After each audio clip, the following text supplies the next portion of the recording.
There's a lake in California that existed for 800,000 years. It survived ice ages, witnessed mammoths, and fed people for millennia. Then it disappeared in 13 years. It did not dry up naturally. It was deliberately destroyed for money and the growth of one American city. Subscribe to the channel. Today we are telling this story in full.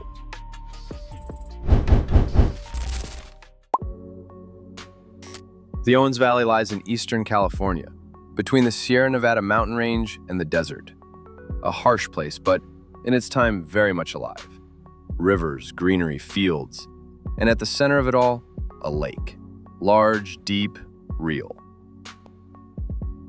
The lake was about 280 square kilometers. The depth in some places reached 15 meters. For the arid American Southwest, these were enormous water reserves. People lived around it. Animals grazed, birds nested. During the ice ages, the lake was nearly twice as large. It connected with other bodies of water and formed a single water chain hundreds of kilometers long, all the way to Death Valley. Then the ice retreated, the lake shrank, but it did not disappear. It simply kept on living. The local peoples, the Paiute and the Shoshone, lived alongside this lake for thousands of years. They called it Patsiata. In that word, there is not just a geographic name. It is an entire relationship with water, a living connection that cannot be briefly translated into another language.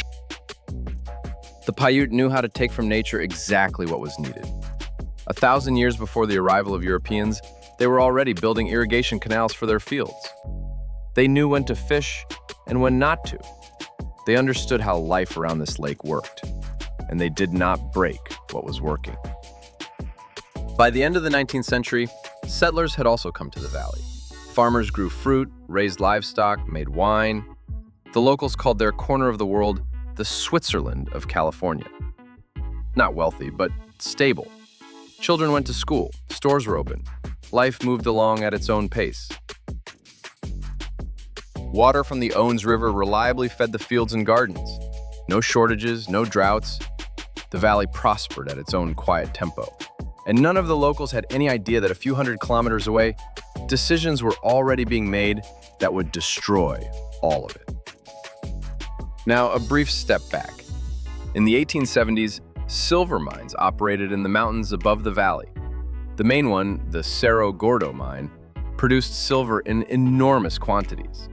Hauling it out over mountain trails was extremely difficult. Someone came up with the idea of transporting the ingots by water. Directly across the lake on small boats. This cut the route by nearly 60 kilometers. From there, wagons carried the silver to a small town on the Pacific coast. That town was called Los Angeles. At the time, Los Angeles was still a pretty insignificant settlement. And it was precisely the silver from the Owens Valley that gave it its first real push toward growth. Money from silver flowed into the city economy, houses were built, people arrived. The lake, in a very real sense, had nursed the future metropolis. Several decades passed. Los Angeles grew, a lot. People flooded west in an endless stream, and the city could barely keep up with them. Neighborhoods were built, roads were laid, factories opened, and one problem made itself felt more and more. There was not enough water. Local sources were no longer enough for the growing population. City officials began thinking about where to find water, and very quickly their eyes landed on the Owens Valley. There was a full river there. There was a massive lake. The distance of about 350 kilometers did not particularly bother anyone. The central figure in this whole story was William Mulholland. Irish by descent, self-taught, no formal education, but very smart, very driven, and very good at persuading people. He ran the city water department of Los Angeles. Mulholland personally came to the Owens Valley. He met with farmers, talked to them, and came across as a perfectly honest, straightforward official. He said something along the lines of, "The city will only take the surplus water. Nothing will change for you." The farmers listened and believed him. A serious man, from the city, looked you in the eye, spoke calmly. Why not trust him? They did not know that Mulholland had been lying to them from the very first word. There were no plans for surplus only. The plan was to take everything. down to the last drop. At the same time, a man named Joseph Lippincott was working in the valley. Officially, he was a federal engineer. His job was to study the valley's water resources in the interest of local farmers and help them with irrigation. The farmers trusted him completely and gladly showed him everything. In reality, Lippincott was playing both sides. Everything the farmers told him, all the data, all the maps, all the information about water sources, he passed along to Mulholland. And he was taking money from both sides. Classic betrayal, just on a government scale. While information was being gathered in the valley, a quiet game of its own was unfolding in Los Angeles itself. A group of very wealthy men began buying up land in the neighboring San Fernando Valley. Quietly, through middlemen, without drawing unnecessary attention, the land there cost almost nothing. Who were these men? Harrison Gray Otis, owner of the city's main newspaper, railroad magnates Huntington and Harriman, banker Moses Sherman, and most importantly, Sherman was simultaneously sitting on the City Water Commission and knew all the confidential plans for the aqueduct. They bought up about 108,000 acres, empty semi-desert that was worth next to nothing. But they knew, once water from Owens arrived here, this land would turn to gold. They used insider information for personal gain. Today, people go to prison for that, but back then the law did not prohibit it. To build the aqueduct, money from the city treasury was needed. That meant a public vote. People had to be convinced that the city needed water right now, that without the aqueduct, the city would collapse. And that is when Harrison Otis's newspaper stepped in. The very newspaper whose owner had already bought land in San Fernando and had a personal stake in building the aqueduct. Articles about drought, about water shortages, about threats to the city began appearing, one after another. The alarm was ratcheted up methodically.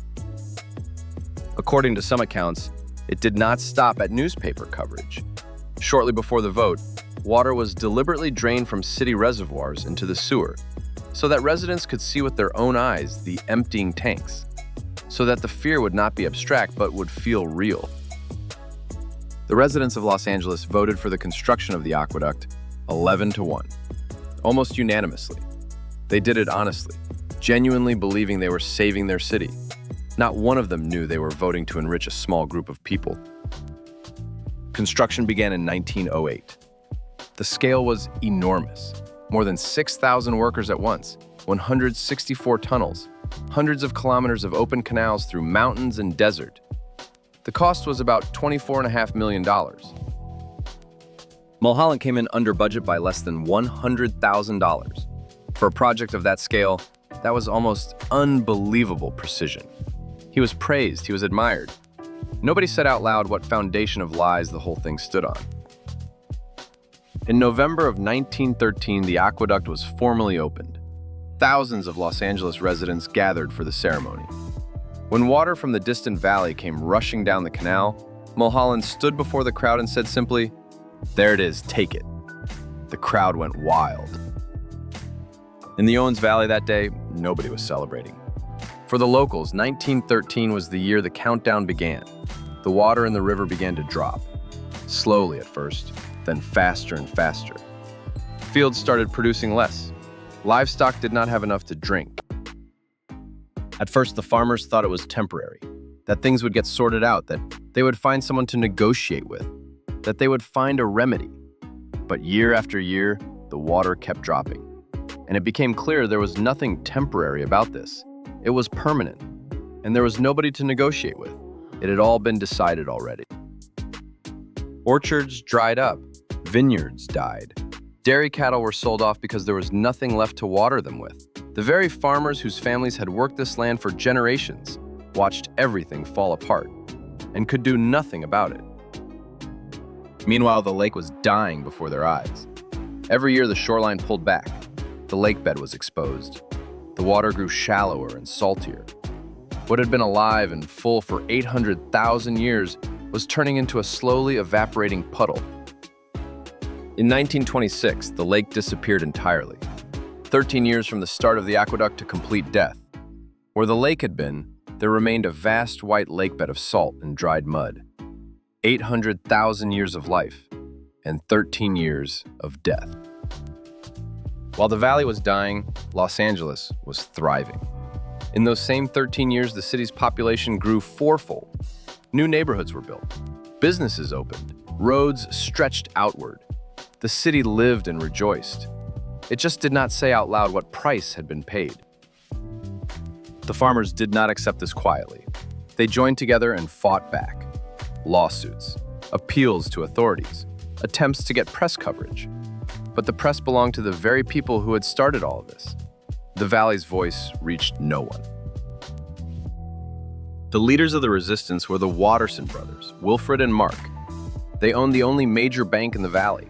Everyone trusted them absolutely. People kept their savings there, including money they had received from the forced sale of their farms to Los Angeles. In 1924, some residents decided words were no longer enough.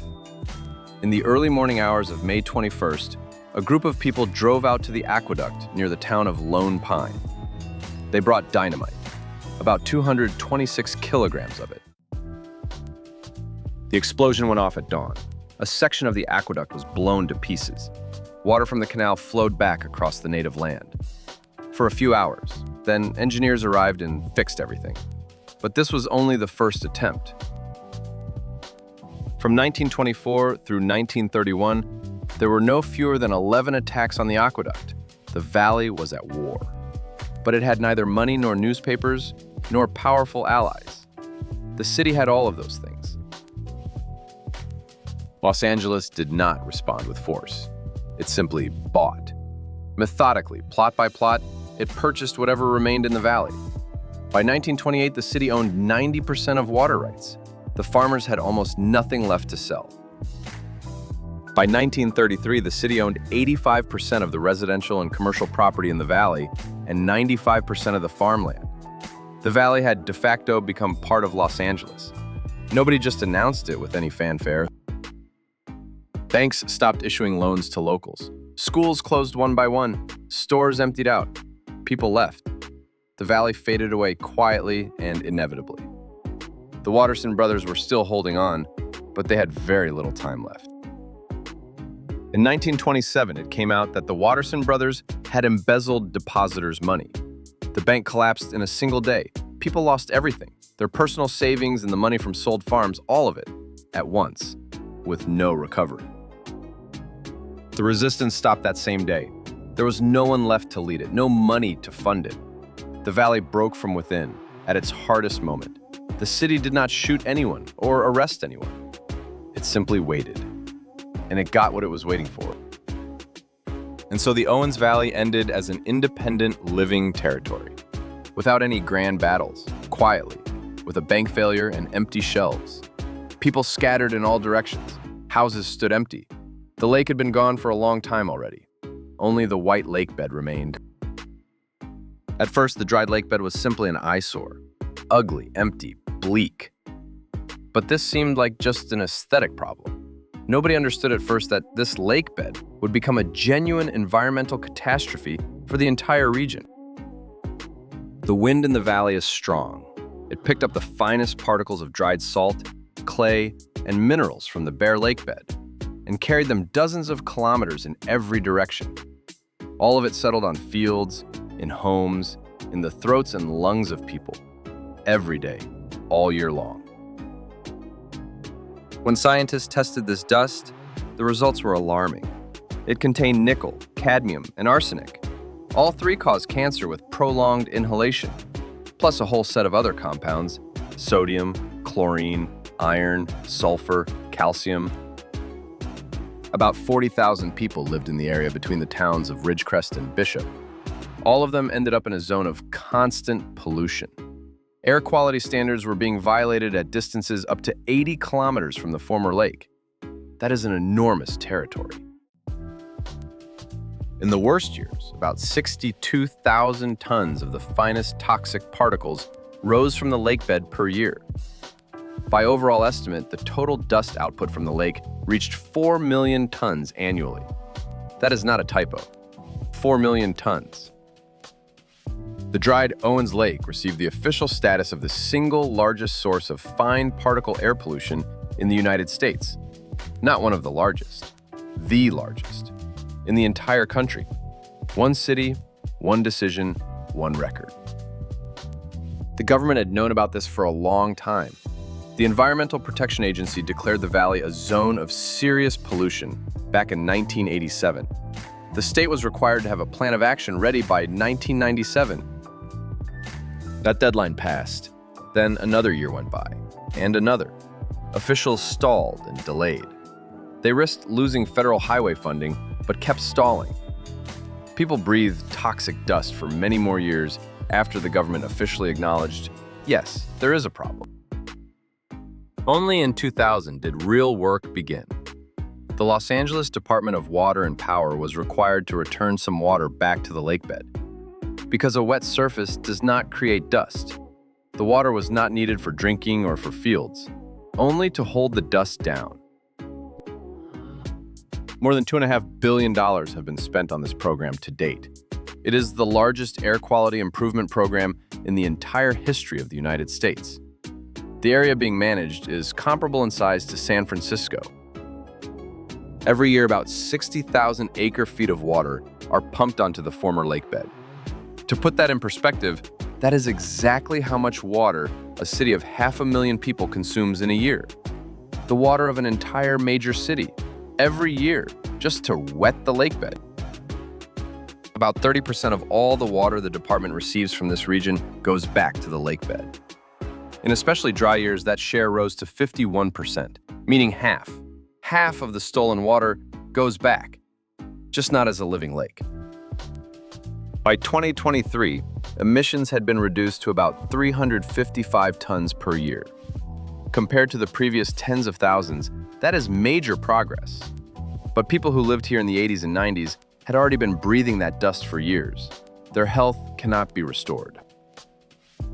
While workers were laying pipes and preparing the lakebed surface, they kept finding strange objects in the ground. Old cavalry buttons, musket balls, rusted millstones, and human bones. The earth was giving back what it had held for more than 150 years. In 1863, long before the whole aqueduct story, American soldiers and settlers drove 35 Paiute Indians into the waters of the lake. They were drowned or shot right in the water. The lake absorbed that story, along with the people. When representatives of the Paiute tribes learned of this, they demanded special treatment for those sites. The water department refused to carry out work on areas that held cultural significance for the Paiute. In 2022, a court ordered the department to pay a fine of $1,400,000.